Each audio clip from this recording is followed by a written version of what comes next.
प्रधानमंत्री नरेंद्र मोदी का खुद को हनुमान कहने वाले चिराग पासवान का 2025 के विधानसभा चुनाव में क्या नैया पार होगा? क्योंकि नीतीश कुमार के तेवर ऐसे लग नहीं रहे कि चिराग पासवान 2025 के विधानसभा चुनाव में अपनी नैया पार कर ले। हम ऐसा इसलिए कह रहे हैं क्योंकि वो चिराग पासवान जिसने 2020 के विधानसभा चुनाव में नीतीश कुमार को डैमेज करने की कोशिश की, अब वही तेवर नीतीश कुमार की पार्टी जेडीयू के लग रहे हैं। इस बार के विधानसभा चुनाव में क्या चिराग पासवान डैमेज हो जाएंगे? हम ऐसा क्यों कह रहे हैं, सब कुछ आपको बताएंगे। हमारे वरिष्ठ सहयोगी विवेकानंद जी जुड़े हैं। विवेकानंद जी, जिस तरीके से नीतीश कुमार ने चिराग पासवान के पिछले विधानसभा के 2 कैंडिडेट को लुभाया है या सीट फाइनल कर दिया है जेडीयू की तरफ से, ऐसे में चिराग पासवान तो बड़ी मुश्किल में फंस गए।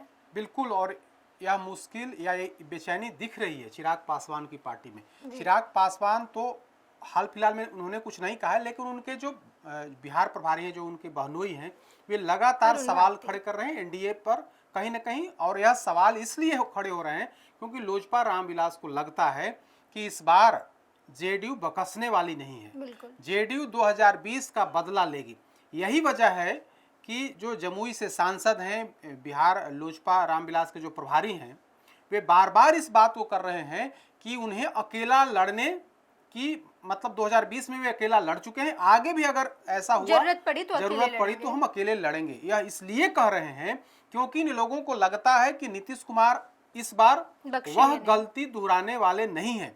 और भारतीय जनता पार्टी को वो स्थिति है नहीं कि भारतीय जनता पार्टी और उसके नेता को बरगलाया जा सके। क्योंकि 2020 में आप देखेंगे तो चिराग पासवान एक अलग राह पकड़ लिए थे, और कहा जाता है कि चिराग पासवान के उस रास्ते के जो राही हैं उसमें भारतीय जनता पार्टी के कई नेता उनके साथी बन गए थे। तो जिस रास्ते पर चिराग पासवान चल पड़े थे और उसमें भारतीय जनता पार्टी के कई साथी जो हैं उनके दोस्त बन गए थे, तो वैसी स्थिति इस बार नहीं होने वाली है। इस बार क्यों नहीं होने वाली है? क्योंकि 2020 और 2025 में बड़ा अंतर हुआ है। अंतर इसलिए हुआ है क्योंकि बीजेपी को केंद्र की सरकार में पूर्ण बहुमत अपने दम पर नहीं है। सहयोगी दलों के बूते मोदी की सरकार टिकी हुई है, और आज की तारीख में जेडीयू के पास 12 सांसद हैं, और इन 12 सांसदों की ताकत की बदौलत नरेंद्र मोदी प्रधानमंत्री की कुर्सी पर हैं।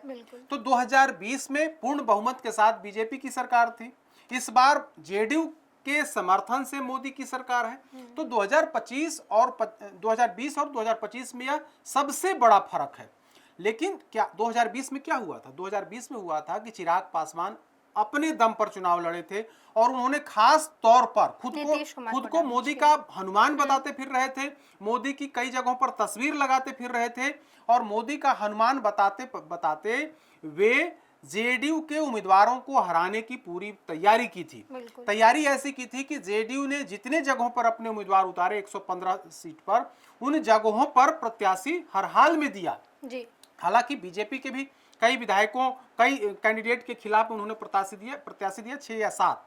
बाकी जो हिंदुस्तानी अवाम मोर्चा का जो साथ था, जेडीयू का जो 115 कैंडिडेट थे, उन सभी के खिलाफ इन्होंने प्रत्याशी दिया। और इसका नतीजा ये हुआ कि बीजेपी का जो कुछ इंटरनल वोट जो नीतीश कुमार से नाराज था, नीतीश कुमार से जो नाराज वोट जो अंत तक नीतीश कुमार की पार्टी के पक्ष में जाता, उस वोट में डिवीजन हो गया, और उस वोट का एक कह सकते हैं कि वह वोट लोजपा रामविलास, उसमें लोजपा ही था, लोजपा के खाते में वो वोट चला गया। तो कुल मिलाकर के कहें तो भारी डैमेज हुआ था नीतीश कुमार को, और नीतीश कुमार की स्थिति, उनकी पार्टी की स्थिति हो गई कि 43 सीटों पर सिमट जाना, तीसरे नंबर की पार्टी बन गई। और लोजपा चिराग पासवान की पार्टी का यह हुआ कि ठीक है, जेडीयू के प्रत्याशियों को हराने के लिए उन्होंने मिशन चलाया, मिशन लॉन्च किया, और नतीजा यह हुआ कि जेडीयू को तो नुकसान हुआ, इन्हें भी बहुत कुछ लाभ नहीं हो पाया। जेडीयू और बीजेपी के कई नेता उनकी पार्टी में गए, उनको इन्होंने उम्मीदवार बनाया, और इस वजह से वोट परसेंट 6% के आसपास इनको आया। मिला था। एक सीट जो 130 प्लस सीटों पर ये चुनाव लड़े थे, इनकी पार्टी चुनाव लड़ी थी, उसमें से एक सीट मटिहानी पर इनकी जीत हुई, और वो भी सिर्फ और सिर्फ 55 वोट से। वहां राजकुमार सिंह प्रत्याशी थे, लोजपा ने उन्हें प्रत्याशी बनाया, और राजकुमार सिंह अपनी ताकत, अपने पिता के नाम की बदौलत वहां से उम्मीदवार बने और वो चुनाव जीत गए 55 वोट से। दूसरे नंबर पर जेडीयू के प्रत्याशी भोगो सिंह रहे। तो कुल मिलाकर के एक सीट पर इनकी जीत हुई, 130 प्लस सीटों पर चुनाव लड़े एक सीट पर इनकी जीत हुई और कुल 9 ऐसी विधानसभा सीटें थी जहां इनके प्रत्याशी दूसरे नंबर पर रहे। तो एक सीट पर जीत और दूसरी सीट कुल 9 ऐसी सीटें थी जहां पर दूसरे नंबर पर रहे। तो 2020 की यह तस्वीर थी। अब 2025 आते आते जिस सीट पर लोजपा की जीत हुई थी वह सीट किसी भी कीमत पर जेडीयू छोड़ने को तैयार नहीं है। मटिहानी सीट जहां पर चिराग पासवान की पार्टी की जीत हुई थी और जीत के कुछ ही समय के बाद उनके जो विधायक थे वे जेडीयू में चले गए और जेडीयू के वे आज साथी हैं, जेडीयू के विधायक हैं और नीतीश कुमार ने फिर से उन्हीं पर विश्वास जताया है और नीतीश कुमार ने उनकी पीठ ठोक दी है और कहा है कि आप रण में उतरिए। एक तरह से कहें तो राजकुमार सिंह का टिकट नीतीश कुमार ने कल ही फाइनल कर दिया है। वो तस्वीर सबके सामने है, बजाता उन्होंने फेसबुक पर लगाया है कि देखिए नीतीश कुमार से हमने मुलाकात की और उन्होंने आशीर्वाद जो है सो दे दिया है। तो मटिहानी सीट बिहार की एकमात्र ऐसी सीट थी, चिराग पासवान चुनाव जीते थे, उनकी पार्टी चुनाव जीती थी, लेकिन मटिहानी सीट भी नीतीश कुमार छोड़ने को तैयार नहीं है। वहां से अपना उम्मीदवार उन्होंने एक तरह से कहे तो घोषित कर दिया है। अपना जो मतलब कह सकते हैं जो अपना जो उम्मीदवार है उसको चुनाव मैदान में जाने की को लेकर के इजाजत दे दी है और राजकुमार सिंह अब चुनाव तैयारी में जुट गए हैं। तो एकमात्र सीट की यही स्थिति थी। अब आ जाइए कुछ दूसरी सीटों पर आ जाइए। 2 दिन पहले नीतीश कुमार कहाँ गए थे? जगदीशपुर गए थे। जगदीशपुर में उन्होंने सभा किया था और भगवान सिंह कुशवाहा को एक तरह से उन्होंने प्रोजेक्ट कर दिया। भगवान सिंह कुशवाहा भी विधान पार्षद हैं जेडीयू के, लेकिन 2020 के चुनाव में भगवान सिंह कुशवाहा बगावत कर दिए थे और लोजपा ने उन्हें उम्मीदवार बनाया था और जगदीशपुर सीट से भगवान सिंह कुशवाहा को चिराग पासवान ने उम्मीदवार दिया था। कुशवाहा दूसरे नंबर पर रहे थे। इन्हें 44,151 मत मिले थे और राजद के राम विष्णु सिंह को 65,643 वोट, यानी कि लोजपा प्रत्याशी को दूसरे नंबर पर रहना पड़ा था। अब क्या है, क्योंकि लोजपा को दूसरा नंबर मिला, लेकिन क्या हुआ, भगवान सिंह कुशवाहा कुछ समय के बाद जेडीयू में शामिल हो गए। नीतीश कुमार ने उन्हें विधान पार्षद बना दिया है और अब जो है उन्हें प्रत्याशी बनाने की औपचारिक सिर्फ ऐलान बच गया है। बाकी उन्हें आगे कर करके, मंच से ही आगे कर करके यह बता दिया गया कि जगदीशपुर सीट भी वे किसी भी कीमत पर नहीं छोड़ने वाले। देखिए विवेकानंद जी, जो अभी इस पूरे वाक्य को देखकर हमें जो समझ में आ रहा है, वैसी सीटों पर नीतीश कुमार ने प्रत्याशी घोषित कर दिए हैं या उन्हें आशीर्वाद दे दिया है जो सीट लोजपा जिस पर तैयारी करने वाली थी या जो उसके खाते में था। लेकिन ये कहीं ना कहीं लोजपा को अच्छे तरीके से पता है, लोजपा रामविलास को, अरुण, यही वजह है कि अरुण भारती लगातार चिराग पासवान को सीएम कैंडिडेट बता रहे हैं, पूरे आक्रामक मोड में है। नीतीश कुमार का तेवर अब हमें देखने को मिल रहा है जब चुनाव बेहद नजदीक है, लेकिन इससे पहले अरुण भारती ने चिराग पासवान को सीएम कैंडिडेट बता दिया था। तो कहीं ना कहीं ये बात लोजपा रामविलास अच्छे से जानती है कि जो 2020 में हमने किया उसका खामियाजा 25 में हमें भुगतना ही पड़ेगा। देखिए नीतीश कुमार का स्टैंड क्लियर है, वे किसी भी कीमत पर समझौता नहीं करेंगे। समझौता करना है भारतीय जनता पार्टी करे, क्योंकि चिराग पासवान नीतीश कुमार के फोल्ड में नहीं है। चिराग पासवान बीजेपी के फोल्ड में है और बीजेपी को समझौता करना है, समझौता करे। नीतीश कुमार तो समझौता नहीं करेंगे और नीतीश कुमार ने बता भी दिया है। 2 दिन पहले राजपुर में गए, जगदीशपुर में गए और कल जिस तरह से राजकुमार सिंह मटिहानी को लेकर के उन्होंने आशीर्वाद दिया है और वो तस्वीर सामने आई है, तो क्लियर है कि नीतीश कुमार मोटा मोटी आप कह सकते हैं कि 80-85% सीटों पर अपने प्रत्याशी, वो इंटरनल तौर पर अपने प्रत्याशी तय कर लिए हैं और धीरे धीरे पत्ता खोलेंगे। 3-4 विधानसभा क्षेत्रों के बारे में तो पत्ता खोला है। आने वाले समय में वे अन्य जिलों का दौरा करने वाले हैं, वहां जाकर के वे पत्ता खोलेंगे। तो क्लियर है कि नीतीश कुमार इस बार लोजपा के लिए कोई रास्ता नहीं देंगे। जो 10 ऐसी सीटें थी जहां पर या तो जीत हुई या दूसरे नंबर पर है। तो हमने 2 विधानसभा सीटों की चर्चा कर ली, बाकी का भी जरा हम बता देते हैं कि दिनारा की बात कर लेते हैं। दिनारा में भारतीय जनता पार्टी के वरिष्ठ नेता राजेंद्र सिंह लोजपा में शामिल हो गए थे और राजेंद्र सिंह को चिराग पासवान ने उम्मीदवार बनाया था, जिस वजह से जय कुमार सिंह जो जेडीयू के प्रत्याशी थे उनकी हार हुई थी और जय कुमार सिंह तीसरे नंबर पर चले गए थे।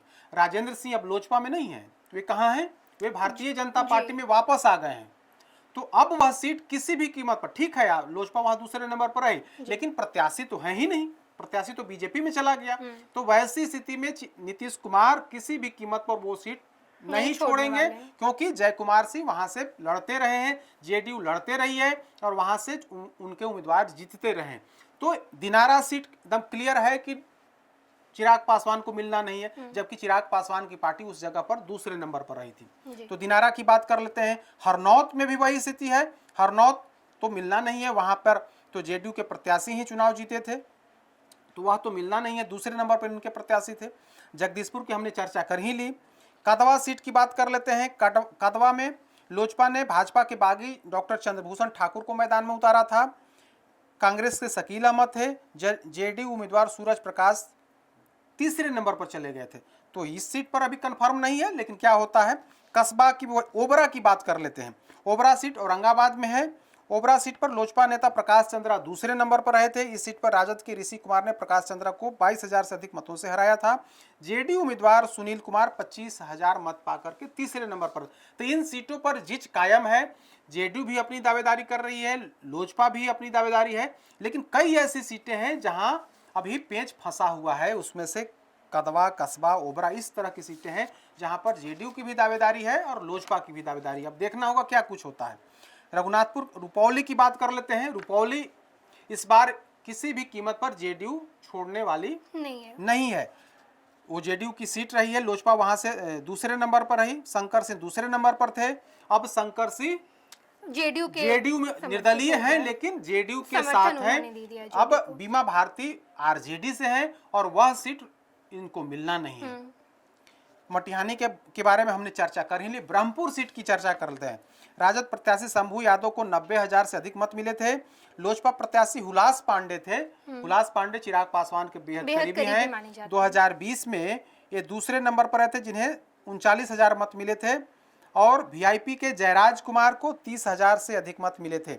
दूसरे नंबर पर तो हुलास पांडे रहे थे, लेकिन मार्जिन ज्यादा था। इस बार वो सीट बीजेपी के खेमे में है। अब बीजेपी हो सकता है कि हुलास पांडे के लिए छोड़ दे, ये अलग बात है, लेकिन जहां जहां जेडीयू की सीट है और नीतीश कुमार जिस पर मजबूत नजर रखे हुए हैं, उस सीट को किसी भी कीमत पर नीतीश कुमार नहीं छोड़ेंगे, चाहे इसके लिए जो हो जाए। समझौता करना भी होगा तो बीजेपी करेगी। जैसे ब्रह्मपुर सीट है, कई अन्य दूसरी जो सीटें हैं जहां पर लोजपा प्रत्याशी दूसरे नंबर पर थे, लोजपा प्रत्याशी की दावेदारी है, तो बीजेपी उस पर समझौता कर सकती है। एक और महत्वपूर्ण सीट है, एक महत्वपूर्ण सीट है लोजपा रामविलास के जो प्रदेश के अध्यक्ष हैं राजू तिवारी, वो सीट, उनकी सीट भी अधर में है। उस सीट पर गोविंदगंज सीट है और गोविंदगंज में उसमें राजू तिवारी चुनाव लड़े थे, सिटिंग विधायक थे, लेकिन वे तीसरे नंबर पर चले गए और वहां से भारतीय जनता पार्टी का प्रत्याशी चुनाव जीता। इस बार भी वो प्रत्याशी लगातार चुनाव तैयारी कर रहा है। तो ऐसा लगता है कि वह सीट भी बीजेपी नहीं छोड़ने वाली है। चिराग पासवान के जो प्रदेश के अध्यक्ष हैं, उनकी पार्टी के जो प्रदेश के अध्यक्ष हैं राजू तिवारी, उनकी सीट भी संकट में है। तो कुल मिलाकर के आप कह सकते हैं कि न सिर्फ जेडीयू की तरफ से बल्कि बीजेपी की तरफ से स्पष्ट मैसेज है कि आपके दबाव में हम आने वाले नहीं हैं। चाहे जो भी बयानबाजी कर लें, चाहे जितनी बातें कर लें कि बिहार बुला रहा है, बिहार की जनता सीएम की कुर्सी पर चिराग पासवान को देखना चाहती है, लेकिन बीजेपी आज भी नीतीश कुमार में ही अपना भविष्य तलाश रही है। बीजेपी को लगता है कि नीतीश कुमार साथ हैं तो अति पिछड़ों का जो एक मुश्त वोट है वो एनडीए को जाएगा। अगर नीतीश कुमार साथ नहीं होंगे तो अति पिछड़ों का जो वोट है, महिलाओं का जो वोट है, वो एक मुश्त एनडीए को नहीं मिलेगा। बीजेपी को पुरानी बात भी याद है, 2015 वाली बात भी याद है, जब चिराग पासवान साथ थे, अन्य सहयोगी दल उपेंद्र कुशवाहा, जीतन राम मांझी साथ थे, तब करारी हार का सामना करना पड़ा था। तो बीजेपी को लगता है कि चिराग पासवान नाराज हो तो हो, हम नीतीश कुमार का साथ नहीं छोड़ सकते हैं। तभी तो बार बार लोजपा रामविलास की तरफ से सवाल खड़े किए जा रहे हैं। यह धमकी, एक तरह से कह सकते हैं कि धमकी दी जा रही है कि हम अकेले भी चुनाव लड़ सकते हैं। तो इस धमकी को आप इसी एंगल से आप देखिए कि इन लोगों को लगता है, चिराग पासवान की पार्टी को लगता है कि अगर दबाव की राजनीति नहीं करेंगे तो जो सीटें हैं जिस पर हम लड़ना चाहते हैं बीजेपी या जेडीयू नहीं छोड़ेगी। लेकिन जेडीयू तो छोड़ने वाली नहीं है। हमने 3-4 सीटों की चर्चा की, उसमें जेडीयू अपना जो मनपसंद सीट है, जो उसकी परंपरागत सीट है, उस सीट को छोड़ने वाली नहीं है, चाहे इसके लिए जो हो जाए। बिल्कुल विवेकानंद जी, देखना दिलचस्प रहेगा। भले ही चिराग पासवान की पार्टी लोजपा रामविलास की तरफ से चिराग पासवान को सीएम चेहरा बताया जाए, ये कहा जाए कि हम अकेले चुनाव लड़ेंगे, अगर जरूरत पड़ी ऐसी भी स्थिति में ना तो बीजेपी झुकने वाली है और नीतीश कुमार के तेवर तो ऐसे दिख नहीं रहे कि नीतीश कुमार कॉम्प्रोमाइज करे। ऐसे में एनडीए खेमे में क्या होगा, ये देखना दिलचस्प है। हम आपको तमाम खबरों से रूबरू कराएंगे। आप देखते रहिएगा खुश बिहार झारखंड। पैनोरमा ग्रुप, जो सोचता है वो करता है। ये लो, मुंह मीठा करो। आज मैंने अपना जॉब छोड़ दिया, अब हम पूर्णिया वापस जाएंगे। जॉब छोड़ दिया है? मतलब ये घर कैसे चलेगा? हम करेंगे क्या? और माँ बाबूजी क्या बोलेंगे? इसलिए मैं एक और मिठाई का डब्बा लाया। अपने बिजनेस के लिए लोन अप्रूव हो गया। अरे लोन अप्रूव हो गया वो तो ठीक है, लेकिन पूर्णिया में हम रहेंगे कहाँ? अपना घर भी तो नहीं है वहाँ। इसलिए तो एक और मिठाई का डब्बा अलग से लाया हूँ। हमने पूर्णिया में घर ले लिया है, पूर्णिया के ई होम्स पैनोरमा में। पूर्णिया में पैनोरमा ग्रुप लेकर आए हैं ई होम्स पैनोरमा। बड़ा घर, आलीशान जिंदगी और अत्याधुनिक सुविधाओं के संग। अरे अरे, अब क्यों मुंह मीठा करवा रही हो? क्योंकि हम घर वापसी जो कर रहे हैं। घर वापसी की खुशी पूर्णिया में ई होम्स पैनोरमा के संग। ई homes panorama, luxurious lifestyle redefined.